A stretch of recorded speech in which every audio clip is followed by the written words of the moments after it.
it's over. It's all over. It's Why? all over. I had hopes. How could this happen to me? Mistakes were made. Mistakes were made somewhere along the way. Oh my God. I cannot believe they had the audacity to do these things. This is next level shit. Yeah. Jesus Christ. Nate, yeah.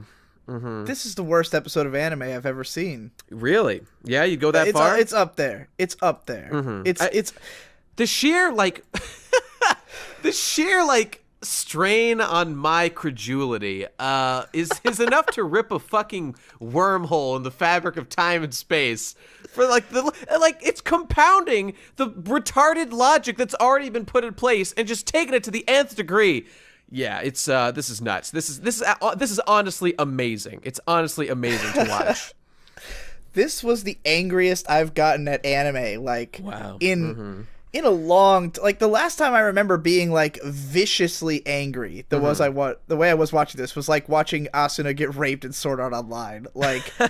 Yeah. I can count on my hands the number of times that I reached this level of fuck this, you know, just sheer, I can't believe what I'm seeing. You know, normally I'd feel like with something like this, you'd be stunned and then slowly get angry. I feel like that's what I would normally expect myself to do. But I think this time, at first I was angry and then slowly got more stunned. And now I'm just numb. I'm just numb. It's bizarre. I'm not gonna lie. I have fewer notes for this episode than normal. Okay. As a result of the fact that I just got so heated that by about after about the halfway point of the episode, I just stopped paying attention. I couldn't handle it. I was overloaded. I was so mad that a flip was, or I keep saying a flip was switched. A flip was switched. Yeah. Yeah.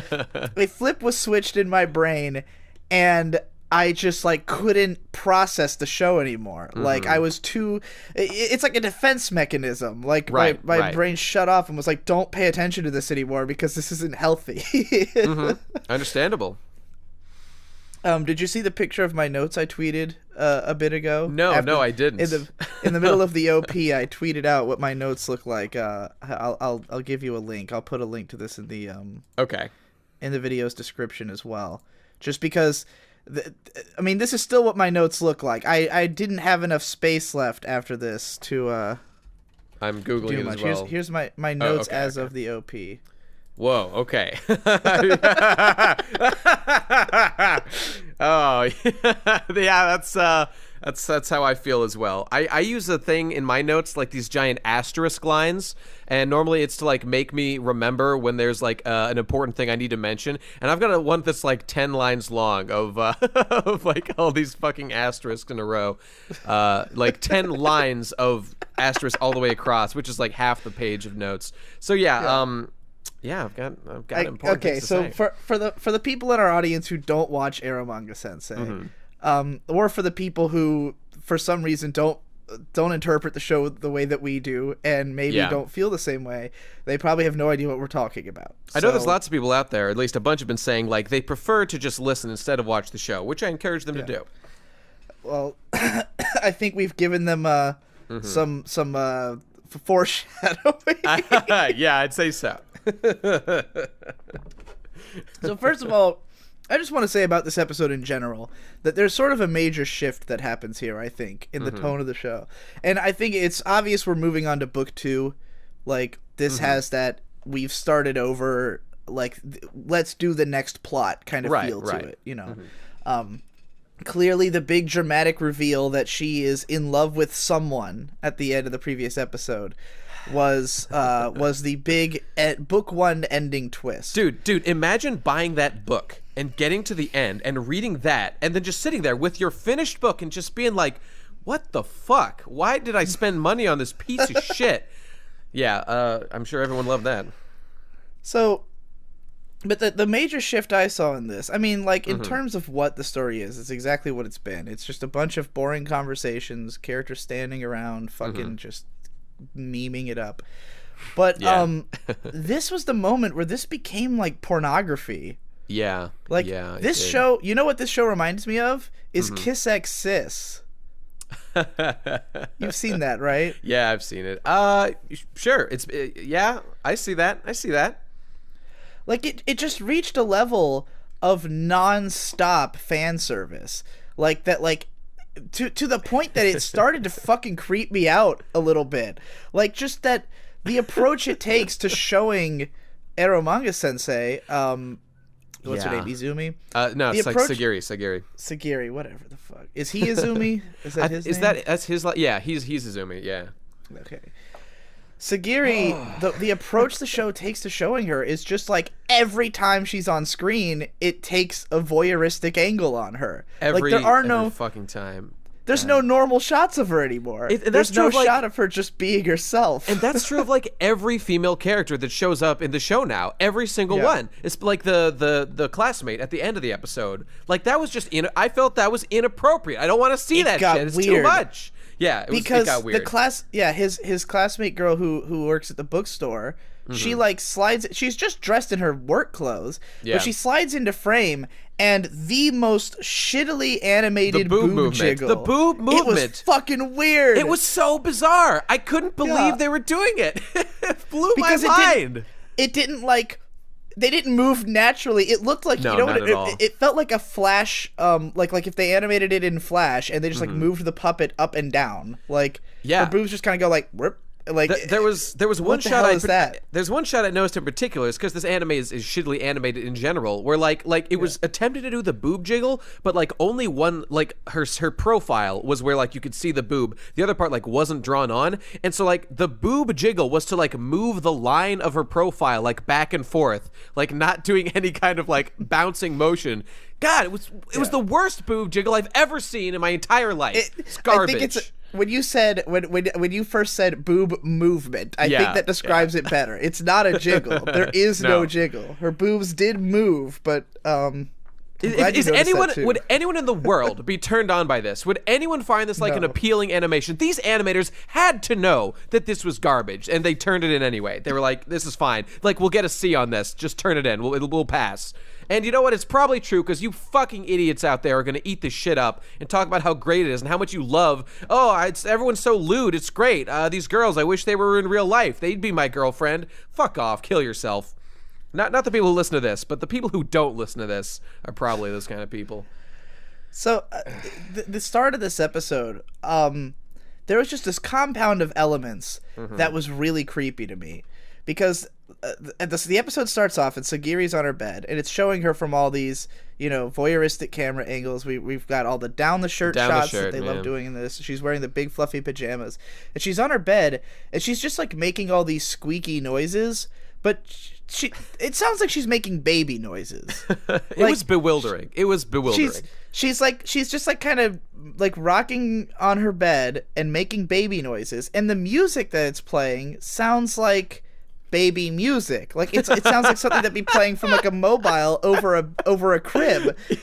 And it's just like I was like, what is this? Like, I'm looking at a 12-year-old girl in her pajamas like making baby noises to baby music, and just like and like nothing else. It's like she's just sitting there making baby noises and then like falls off the bed. And then the brother like comes over to the room, and like there's this weird feeling of like he's like creeping on her, and we're creeping on her, and the whole thing made me feel gross, man. It made me feel weird. The changing scene was like, I don't know, like just so voyeuristic, and like I don't want to see this shit. I don't feel like this is like earned fan service. It's just like you're literally got a camera in like a little girl's room, and we're spying on her changing. I don't need that in my life, all right? I got enough charges coming up as it is. I don't need another one added to the fucking docket, all right?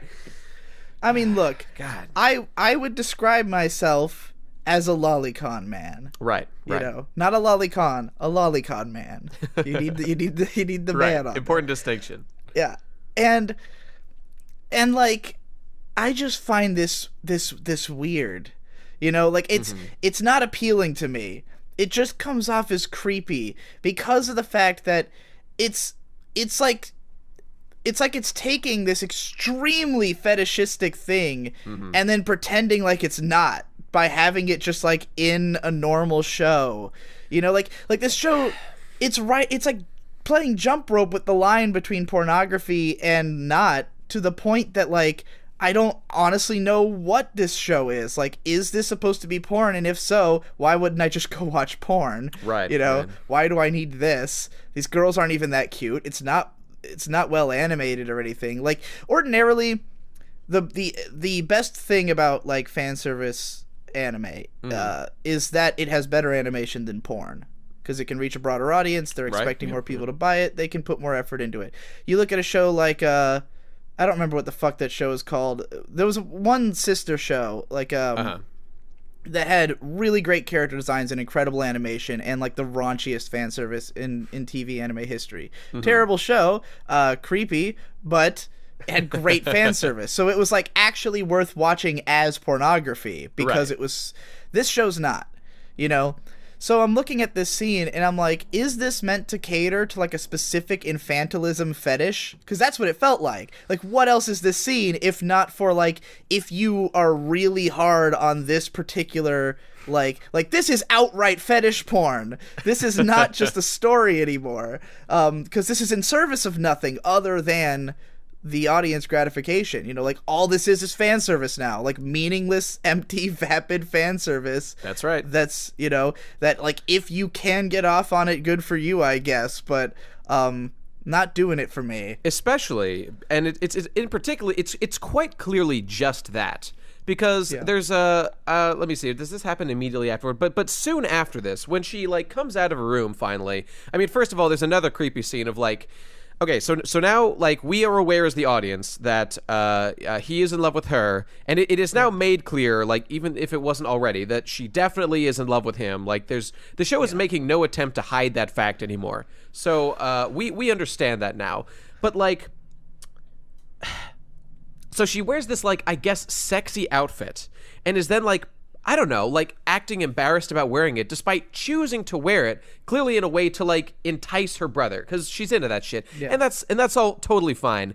But like what I really object to in this scene is that like, so the way that we're built up in this scene is that like she starts talking about how like, or they start having a conversation about like, oh, I totally love you, and like, yes, I'm in love with you, but just as a big brother. And like, okay, she knows that's not true. We know that's not true. Everyone knows that's not true. And we all know that she is in love with him back. So like now we're aware of the fact that the show is just fucking with us. It's just wasting our time. It's just wasting our time. Yeah.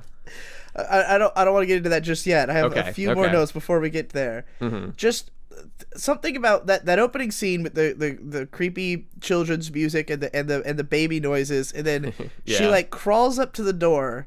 You know, he like brings her food. She like goes up to the door. She opens it slightly, and he's like watching all the way from the stairs. And then she like closes the door, and he just runs up and starts autistically banging on it like a fucking idiot. So just everything about this exchange, it's such.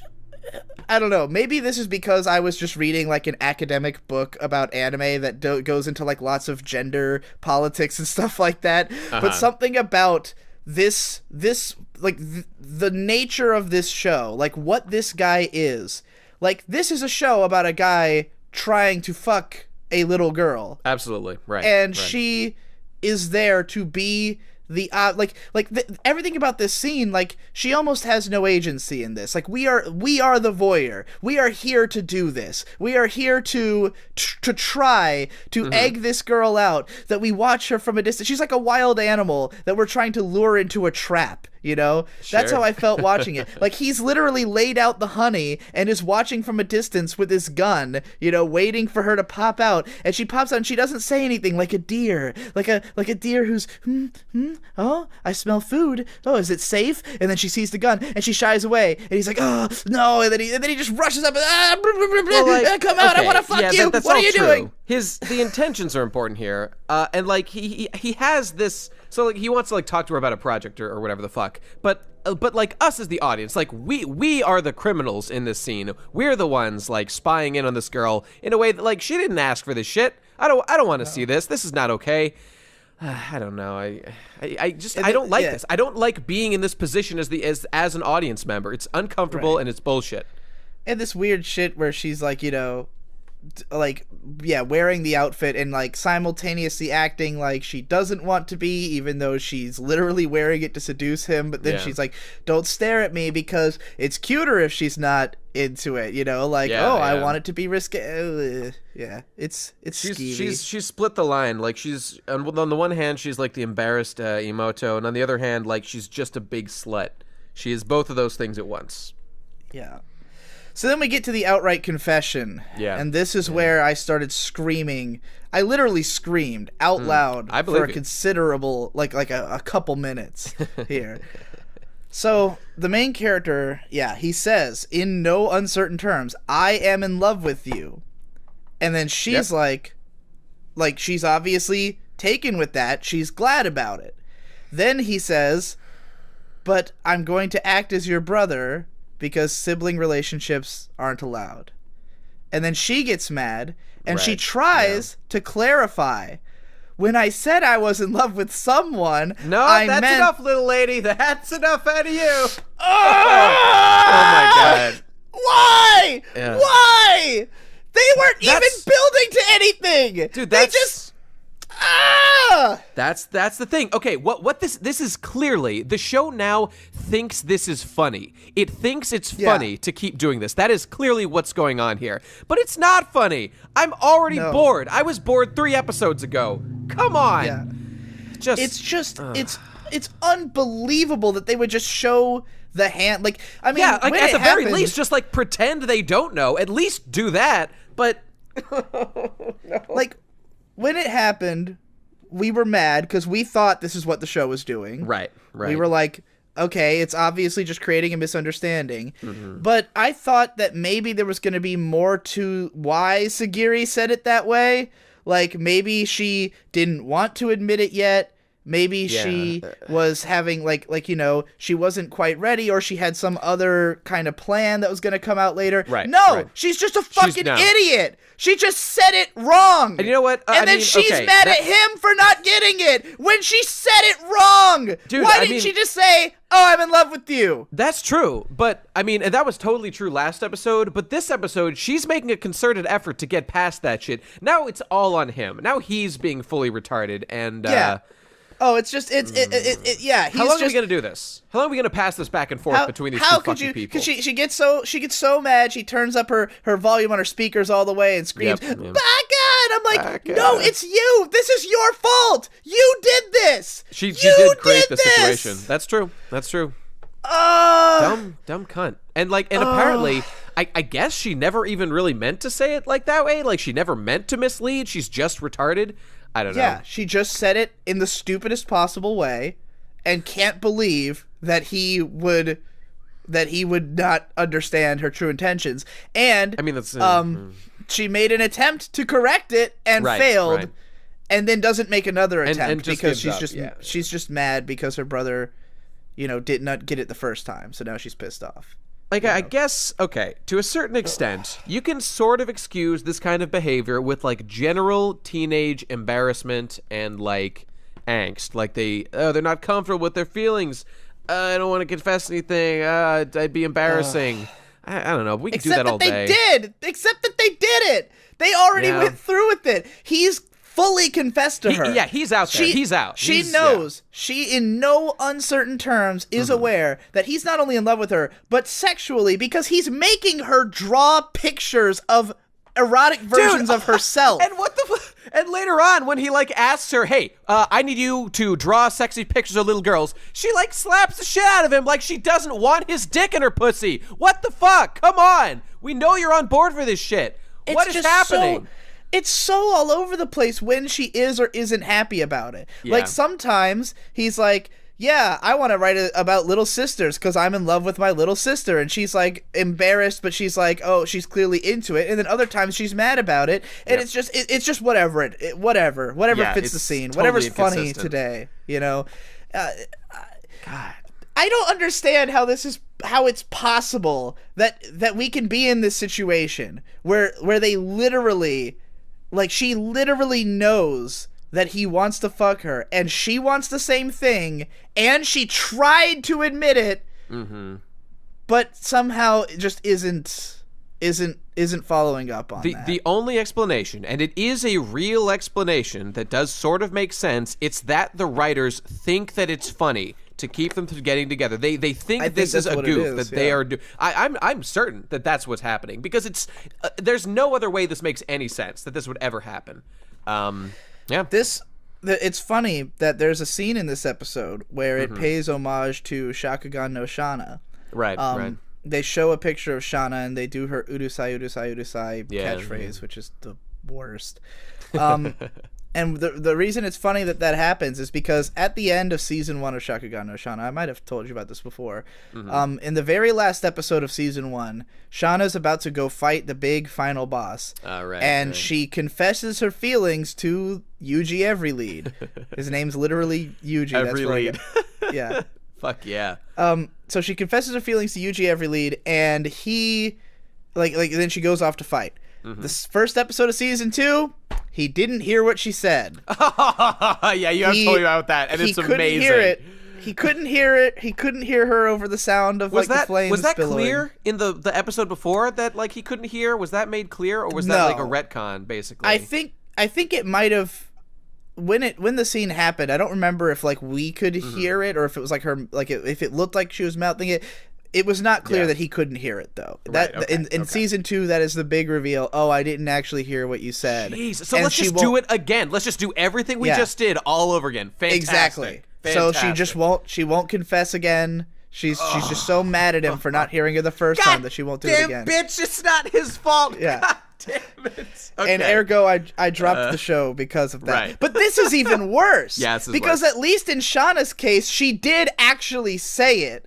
So she has at least some right to be upset. Sagiri just said something else. She said something else. And she's mad at him for her fucking up. Oh my God. I guess we can go through the whole show and excuse everything she does because she's so young. But then on the other hand, he's trying to fuck her. He's trying to fuck this bitch. So on the one hand, can we excuse everything she does and say that she's not an acting agent because she's so young, and then also say that it's okay for her to want to fuck this dude? Those two things seem in conflict here. I don't know. This is not good. This is not a good show. I will say that while I find the approach to the show's lolicon sexuality, while I find the approach weird and off-putting, I do appreciate how forthright this show is about being into lollies. Yeah, that's true. The main guy, when he's he goes to his friend from school and she's straight up yeah, you're really into lollies, right? That's why you can't get your little sister to draw big-breasted girls, because you just aren't attracted to women with breasts. And I was like, all right, but man, I hate him. Incidentally, there's one shot of this drawing that Sagiri does of a big-breasted chick that he for the project they're gonna work on. That was my favorite. That was awesome. That looked great. I screen capped that shit. That looked awesome. She had some big old titties and an unbuttoned shirt. God damn, I'm all about that. Yeah, that's one of the more actually erotic drawings that she's done in the show. All my notes are just, I wish I was dead, I wish I was dead, I wish I was dead, I wish I was dead. I've got a couple Why of those is it myself. like this? Why is this my life? I hate everything, kill me. That's literally all the notes I have. Good notes. So I'm going to have to rely on you, whatever you've got for the rest of the episode. I do have some other specific stuff that I wanted to bring up. So let me see here. What... okay, we were always looking at her body. I remember thinking that the quote-unquote comedic scene where, the arrows, the suction cup arrows, you keep hearing them in the background, and then he jumps, opens the window, and she's there. It played, the funny music again, and just, again, total failure. Stop. And that the thing is, I think that's a clever enough conceit, but why do they have to make it into... If there was any subtlety to it, it would be better. If it was just you keep hearing thunk, thunk, thunk, and then eventually he just, tears open the windows and yells at her, that would have been funny, as opposed to this, slow reveal as if we didn't already know what was happening, or, it's already, just, you've already told the joke. We got it. We nod our head. You don't gotta do all this extra fanfare, Totally true. There was this one like motif, I guess, through this episode of like this fat guy jogging. He was by far my favorite character in the entire What's show. up with that? I don't know. And like so he's like jogging in the morning, he's jogging in the evening, and he's like jogging at the end of the day, and then he trips and he face plants, and like that. Fuck you, show. Fuck you. I don't know why you would do that to that guy. He's just out there trying to lose weight, be healthy, live a good life. But no, the show's like, no, that's a boring character. We're not interested. I would 1,000 times prefer a show about that guy than any of these fucking people with their shitty lives I don't give a fuck about and their stupid, degenerate lifestyles. Okay, whatever. That's Would just you a say, personal Nate, thing. Yeah. I will say, if we see that guy like gradually lose weight over the course of the series, that would actually be great. That would be fucking awesome. I hope that happens. Yeah. Like there's like a secret plot that I could just love this show as like that guy's story. Become an instant 10 out of 10. Yeah, okay, so that was cool. What else we got? Oh my god, we didn't even okay, dude, to me, there was something even worse than that to me in this show, in this episode, and it like confirms stuff that we've been talking about up to this point. Okay. So is it the call? Yeah, of course it's the fucking call. It's the fucking call. That's why I was writing I wish I was dead, but I couldn't remember because everything after the confession was a total blur to me. Yeah. Like, I went into a blind like predator rage. Understandable. So the guy goes out. Okay, so whatever. Elf comes over because she's like running from her publishers who are making her do work. Incidentally, again, characterizing her as like completely lazy. You know, again, like conflicting with the show we've heard about her. But whatever, I'm past that. So he comes back home after like buying some snacks. After Elf is like at his house playing video games online with Sagiri, Eromanga, and so he walks in, all right, and there's so many layers. There's so many layers going on right now. He walks into the house, and Elf has her dress hiked up, and her bloomers down or whatever, and she's showing her panties via Skype to Eromanga Sensei, to Sagiri, who by the way is upstairs, being a retarded stinky neat, not coming down to play games or whatever. Anyway, so she's showing her panties to her, and like our fucking hero walks in and observes this and just is like stunned and drops his bag, and then Elf notices and is all, oh god, no, you saw me. Oh, you don't understand. I had to do it for some retarded reason. I had to show her my panties, and I'm totally okay with doing that. That's something that's not weird at all. And like Eromanga just explains like, yeah, like when I see cute girls, I want to see their panties. Like what? Get the fuck out of here. Incidentally, I noticed that they're sort of characterizing Eromanga Sensei more as like when she's online in her online persona. That's the part. That's what gets me about it. Is that like, yeah, when she's online, she just is like a perverted old man, right, and like super bubbly and genki and stuff. And I'm just like, it's. How can she not like? Because the thing is that the way that they characterize her real world self is as though she doesn't know how to talk to people. That's true. She's this deeply reclusive figure, and I'm like, well, she clearly has this whole other personality. Where is that? Like, are these just two completely separate beings? Like, what is this person? How do you have these seemingly totally incongruous halves, like I can't parse the idea that Sagiri, who gets embarrassed and blushing over literally nothing, but if she's wearing a mask, then she's like asking girls if they're started wearing bras yet and asking to see their panties and shit, and I'm just like, who are you? Who the fuck are you? This show really is full of like just like the biggest not sluts, but like the biggest degenerate characters of all time. They're into this shit, and they have no shame. No one has any shame in the show. It's bizarre. In like a weird way, not in like a good way. So that's all true, and I'm with you on that. But like, okay, so the fact that so later in the show, she has seen Elf's panties and was like, hey, that was great. I'm gonna draw better porn now. And so later on, she draws this design that's basically just like a copy of Elf, and she's cute. She's showing her panties. She's pulling up her dress. Okay, fine, whatever. But like, okay. So what we're understanding here now, that it is like literally true, those things that we were saying before, it is literally true that she is incapable of drawing anything she hasn't actually seen like in person. Okay, but this is something she saw over Skype, right? And you're telling me that you can't fucking Google pictures of Yeah. like whatever Oh the my fuck you're God, trying to now find. that you mentioned What it, the I didn't even fuck? think about that. It's the most. It doesn't make any sense. She just saw No, it. Like, it doesn't. oh my! Everyone has to understand how retarded this is. It's like maybe like I think I get what they're going for. Like, oh, she needs like a personal one-on-one interaction with this thing in order to, like, I don't know, get like the But she fucking said soul she of looked it. at like she said she looked at idols or whatever to learn how to draw bigger tits. So yeah, and I guess she's like, I don't know. I think what they're going for with that is that like she tried that and it worked okay, but she's like run out of steam. Whereas like, oh, seeing Elf's panties like live on Skype, now that does the trick. That's what she needs to be able to draw like really good. So first of all, as an illustrator, this bitch is basic as fuck. You need to step up your game. You got to be able to draw things that you don't actually see in real life. But so like, okay. And then we get to the big moment. And to me, this is the biggest bombshell of the entire show up to this point. And it's that, okay, she's like, okay, we've established now, she's working with the boy, you know, like they're a team. Okay, brother, I got a problem. I cannot draw anything unless I literally have seen it in real life or over Skype for some reason. Okay, so that's the situation. You want me to draw big-titted sluts, right? That's what you need. Okay, here's the plan. You go capture and bring to me big-titted sluts so that, and think about the logic behind this. Bring me big-titted sluts and get them to show me their panties so that I can draw better tits? What? Yeah. What the fuck is the connection there? There is no connection.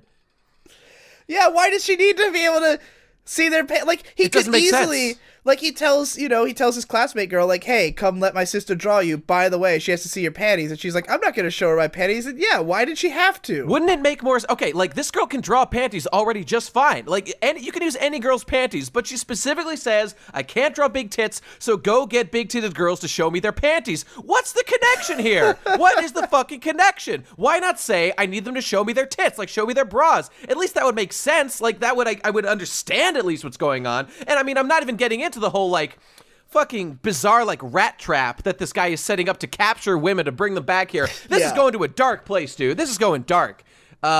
Incidentally, I God think this is probably going to be in the next episode, going by the trajectory of the story. I'm sure. I saw some manga pages being posted on about like they eventually get into a scene. Can I guess what it's going to be? I just want to. I this is my estimate. Go ahead. Okay, I suspect what's going to happen, because the show has no creativity, is that they're going to meet another light novel writer who is going to be a big-titted slut. No? Am I not? No? Okay. No, this is not a big-titted girl.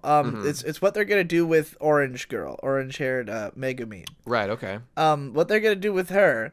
And I saw these scenes from the manga, and I was just like, this kind of got me in the mindset that this show is going to go down the road that this episode has gone down, of this like turning into porn. Yeah. Because what they do is that Megumi agrees to be drawn by Eromanga sensei to meet her, but Eromanga sensei will not let her see her face. Okay. So they blindfold her. Oh my God. And tie her up. What? And put her like restrain her hands and blindfold her and put her in Eromanga Sensei's room, whereupon Eromanga Sensei pulls her panties off. Pulls her panties off. Yes, out okay, from that's under her actual skirt. Sexual assault. That is not acceptable behavior. And in the process, they accuse her of being, quote, a fake bitch.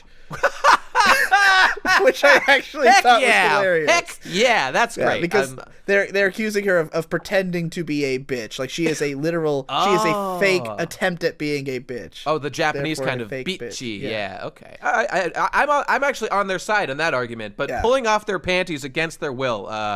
Okay, while she's blindfolded. While she's blindfolded and restrained. All right, come on, guys. Let's get our shit together. And I think main character guy walks in on it as well. Oh, of course. What hasn't he walked in on? Someone needs to be prosecuted for this anime. This show, someone needs to go down. I kind of went numb to it because like it's just what happens. But this show has a particularly large amount of walking in on scenes. Yeah. Like, ordinarily, that's not something that happens, like, constantly in a show. Dude, it's can I usually, just say, like, episode 1 or something, or right, once every arc. This is, like, twice an episode he'll walk in on a girl in the middle of some state of undress. Think about it. There's 3 elements in the equation of this show. There's the dude, there's the girl, and there's the door in between them. Something's going to happen. Just do the math. Just do the math on that equation. Yeah. But okay, so just think back for a minute to that scene where Izumi walks back home and he sees the girls, pulling down her panties. Okay, so imagine your elf, right? Imagine your elf sensei or whatever. You're there, standing in a stranger's bedroom. Okay, your friend's bedroom, or not a bedroom. You're in your friend's house that you've never been to before. Okay, you're in a different environment, and you've been asked to show your panties to someone on Skype. You are unbelievably okay with that. But, okay, that's fine. So you decide to do it, and you just now have focused all your attention on the screen. You are not paying any attention to your environment. Yeah. You're like, oh, no, door whatever. Open, you can't, you're telling me you don't hear that fucking front door open. You're telling me that. No, that's not okay. That's not acceptable. All you have to do is just literally stop holding up your dress. All you have to do is stop doing an action you're currently doing. You don't even have to take any new action. And then your panties are covered. You're gold. But they don't do that shit. It doesn't make any fucking sense. What the fuck? And it's not even like she was like right by the door. Like he had to walk into the house to see it. Yeah. She had so much opportunity to cover those panties. She was just she didn't want to. I mean, okay, maybe she did it on purpose because she's an exhibitionist and she likes to be naked all the time. Maybe, but that's not how it was characterized. So no, this is garbage. This is unbelievable. Then we've got Megumi in the bath, because what the fuck? Hey, you know what? Be in this show, might as well be naked. I want to give props because there was one funny thing that happened in this episode, and it would be wrong to ignore it because it's the only good thing. And it was when she was in the bath, and she calls him up, and she's like, "Hey, guess what I'm doing right now?" And he says nothing. I'm in the bath, and just like I don't know if this is just lazy animation, but he reacted 0. His expression changed 0. He said nothing. Just the pure lack of reaction to her trying to be sexy. That was funny, and I don't know if it was what the show was going for, but I really enjoyed it. That made me laugh because me and this guy shared a moment of not giving a fuck about this show. I enjoyed sharing that with him. That was good. Yeah, that was good. Oh man, by that point I was checked out. I couldn't handle it anymore. I was like, I don't care what this is. Even before the episode started, I was just thinking we're 5 episodes into this, man. Yeah. And what's happened? Think about what would have happened by this point 5 episodes into a good show. Oh yeah, so much. Like even a slice of K-On!, right? Mm-hmm. By episode 5 of K-On!, they're doing their first live show. Really big scene. That's pretty big, yeah. Yeah, pretty big scene. By episode 5 of Madoka Magica, we've got dead girls. We've got the whole fabric of the show's been upended. Right. Name a show. What's happened? What's a good show? I got a checkmate for you. Oh shit, God, what's the one with 5 episodes. Fucking, I can't fucking remember the name. The one with the oh my God, I'm fucking spacing out. The one with the goddamn girls on the riverboats. They're paddling the riverboats. Nothing happens except they are happy. Aria, that's the one. Aria. Checkmate. Nothing happens in Aria. Yeah, but by episode 5 of Aria, you've achieved a deep sense of wonder, and you've become one with the earth. By episode 5 of this show, I achieved a deep sense of rage and regret in my life. So, there you go. True. Mission accomplished. Yeah, I guess there has been an incline in anger. It hasn't just been a one note. I can't claim that I got all of what I got out of this show from just episode 1 because I've gotten so much more mad. That's true, man. That's true. I cannot believe. Okay, and again, think about it from the logic of Sagiri. So she is enacting this plan to get her brother to bring sexy sluts back for her to consume and draw the visages of, and that's totally fine. But this girl wants to fuck her boyfriend or wants to fuck her brother and is already upset at his friendship with Elf, and now she's trying to get him to go out and meet more sexy young sluts. This is counterintuitive to your plan, dog. This is not going to help you get in those pants. Come on, get your head out of your ass. 5 episodes of Bakemonogatari, 2 full arcs of entire character arcs. Yeah. You learn about a character, you learn what their issues are, then they undergo a whole evolution. Araragi and Senju Gahara start a relationship in earnest. There's a great confession scene. 5 episodes. This show, we've had a bunch of characters stand around in houses and talk.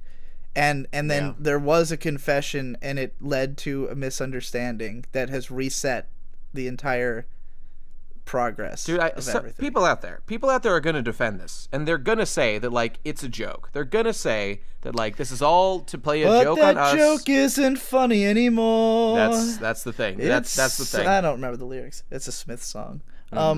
Yeah, I hate it. And as of, I think, incidentally, as of 5 minutes ago, I've published my light novel. Yeah. Oh, yeah. There you go, folks. We almost forgot about that. I'm glad you mentioned it. Best thing that's come out of this show is I also wrote one. Well, other than this podcast. This podcast is probably better than my light novel. Yeah, I did it.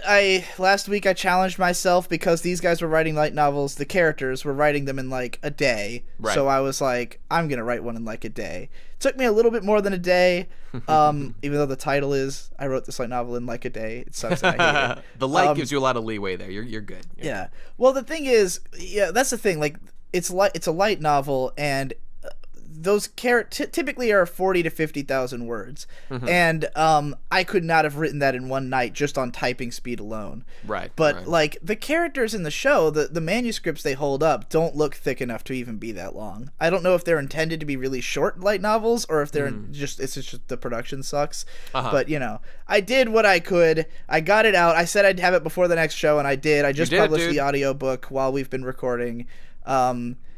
And you can go check that out on my channel if you want to. It is an absolute clusterfuck. You know, but it's still better than this show. You'll get more laughs out of it than you get out of no doubt. Eromanga. I can't wait to check it out. Incidentally, I did want to say there was one thing that reminded me a lot of your writing process as you were doing this thing, because you know, you outsourced looking for some ideas to Twitter. You were just like, hey guys, give me ideas, and I'll write in here. And in the show here, when so, like, the girl didn't know what to draw. Or, no, not that. But when Sagiri came back with the drawing of, like, the character that was based on Elf, like, the dude looks at this picture and is just like, I've had an idea. I'm going to write this character into the episode, or into the book. I'm going to find a way to fit her in. That just really reminded me of how you on Twitter were like, guys, just give me literally 4 words, and I will come up with something to shove in here. It's like the same. Yeah. You're on their level, dude. You're on this level. Desperate to get to the end of the book, and just looking for. That's like the best part of the whole thing, by the way, is the shorts I wrote based on those prompts, because they're all like. The problem is that they're too good, and that's why I had to stop, because all of them were like these really tightly written, nice little flash fictions that are actually interesting and have like little emotions behind them, and I was like, this is too much. This is supposed to be like stream of consciousness. I have to get through 7,000 words. But you gave one, Too Big to Fit. Too Big to Fit. Yep. I wrote a great little story about it. I read it. I enjoyed it. I got the boner. You know, all good things. All good things. So yeah, that's a thing now. And as of this, if my calculations are correct, our podcast is already longer than this entire show will be when it's over. Yes, we did it. Yeah, we've got. And we put more thought into it, without a doubt. Oh yeah. Do you have anything more to say about this episode? Nope, I'm all done. Ship it out. I'm all set. Yeah, sorry we had less specifics this week. I was blinding rage, just pure blinding rage is what I had. You know what? I did have one other thought, just since we're looking for something else. It was that, so the dude like is asking Elf at one point, like, please teach me how to write like a novel proposal.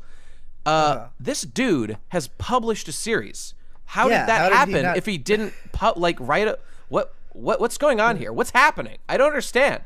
And not to mention, like, he just wrote like 2 other different book series that he was trying to get published, and then just got thrown in the trash as like a one-off gag. I feel like what the author wanted to do with this character, and then what he and the setup just didn't work together. Like, he obviously wanted this guy to be like an aspiring light novelist, that like he's trying to make a big break, but he's not there yet. But in order to facilitate the idea that him and Eromanga Sensei had been working together, he had to have written had a published book, you know. So it's like he's just in like this weird nexus between being a non-professional and a professional, and it creates kind of interesting. Like this. It's kind of interesting in the fact that like he's gotten books published and is all set on that degree. The issue is just that like he's not popular enough. He needs to just get more shit out there and But get he has more to know famous. how to write a proposal. Yeah, to have even that's been the thing. published You once. tell me this guy doesn't. Fuck off, show. God damn it. Yeah, that's okay. That's it. That's just another drop in the ocean of retardation. All right, everybody. Look forward to next week. Hopefully, we won't immolate ourselves by then. We can only hope. Bye bye.